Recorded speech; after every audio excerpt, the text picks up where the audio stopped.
নমস্কার বন্ধুরা, জয়প্রভু চ্যানেলে আপনাদের জানাই স্বাগতম। আজ আমি আপনাদের জানাবো সিংহ রাশির বিষয়ে এমন একটি গোপন কথা যা আপনি কোনোদিন শুনেননি। সিংহ রাশির প্রধান লক্ষ্য হচ্ছে গর্ব বা অহংকার, অন্য সকলের উপর প্রভাব বিস্তার করা এদের চরিত্রের লক্ষণ। জীবনের সবথেকে দুঃখের মুহূর্তেও মাথা উঁচু করে চলতে দেখানোর চেষ্টা করে এরা চেষ্টা করে এমন একটা ভাব দেখাতে যার দ্বারা মনে হয় এদের যেন কিছুই হয়নি। এই রাশির কখনো অন্তর্মুখী হয় না। এই রাশির কোনো লোককে দেখেন যদি আপনার অন্তর্মুখী মনে হয় তাহলে প্রায় নিশ্চিতভাবে ধরা হয় ওটা তার ভান, অভিনয়।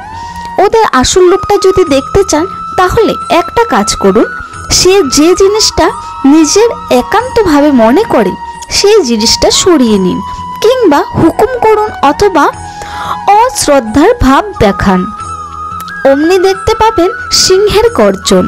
বয়স বাড়ার সঙ্গে সঙ্গে কেউ কেউ একটু নিস্তেজ হয়ে পড়ে ঠিকই, কিন্তু গর্বিত মাথা কখনো নত হয় না। এই রাশির নারীদের ক্ষেত্রেও একই কথা সত্য।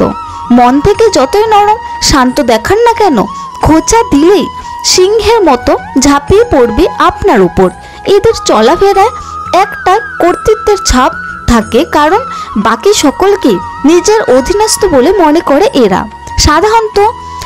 সাধারণত তর্কর দিকে কথা বলে না এরা, বিশেষ ছোটাছুটিও করে না এরা, এমনকি হাঁটেও বেশ ঢিমে তালে। অন্যদের উপদেশ দেওয়া এদের খুব পছন্দের কাজ। উপরওয়ালার মতো গলায় অন্যদের এরা বোঝায় কোনটা করা উচিত কোনটা করা উচিত নয়, অর্থাৎ অর্ডার দেওয়া তাদের চরিত্রের বৈশিষ্ট্য। অন্যদের উপদেশ দিলেও নিজের জীবনে নানা সমস্যা সমাধান করতে পারে না। আজ এই পর্যন্ত। এরকম ভিডিও পেতে চ্যানেলকে সাবস্ক্রাইব করে পাশে বেল